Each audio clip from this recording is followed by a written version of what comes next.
Here at the Wilton YMCA Summer Camp in Wilton, Connecticut, every swimmer sports a headband, a unique technology that alerts lifeguards if a child's head is underwater too long.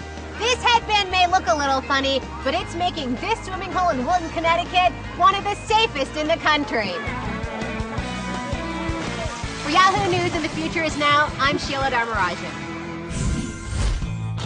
The Wilton YMCA Summer Camp gives kids a classic camp experience, and its natural pond offers a timeless kind of summertime fun.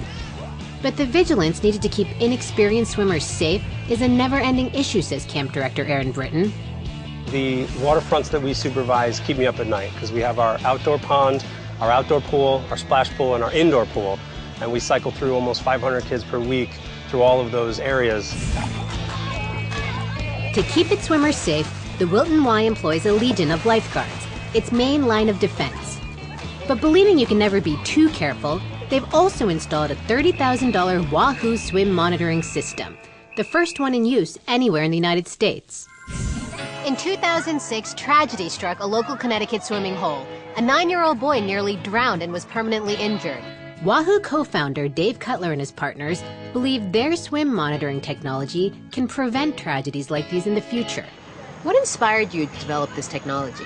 A little boy who was a classmate of my daughter's drowned in a town lake despite the fact that there were lifeguards and camp counselors watching the water. And it was just so needless and preventable.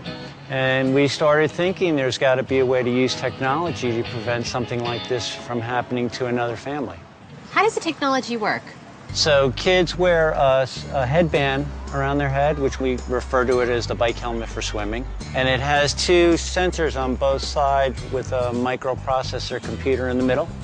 And when both sides of the head are submerged underwater, the microprocessor times it. And if a face is submerged for a dangerous period of time, the swim band transmits a signal to listening devices, which are around the entire swimming environment. And if the child's underwater too long, it will sound an alert. Once I'm underwater for 30 seconds, the system alerts and my swim band blinks red.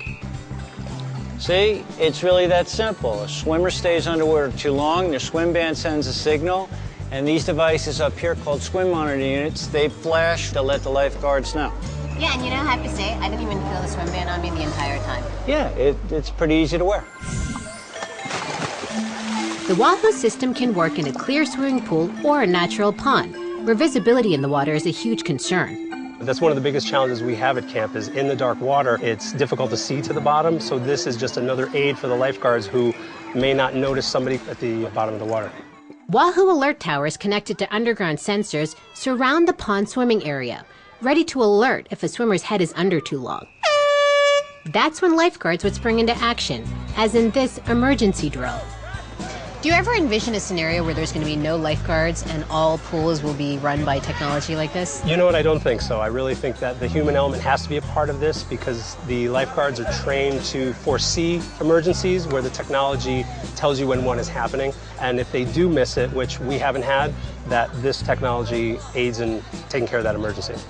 With recent government statistics pointing to about 10 unintentional drownings every day in the U.S., swim monitoring technology may be the future of life-saving. Thanks for watching and follow us on Twitter at #YahooTFIN. For Yahoo News and the Future Is Now, I'm Sheila Dharmarajan.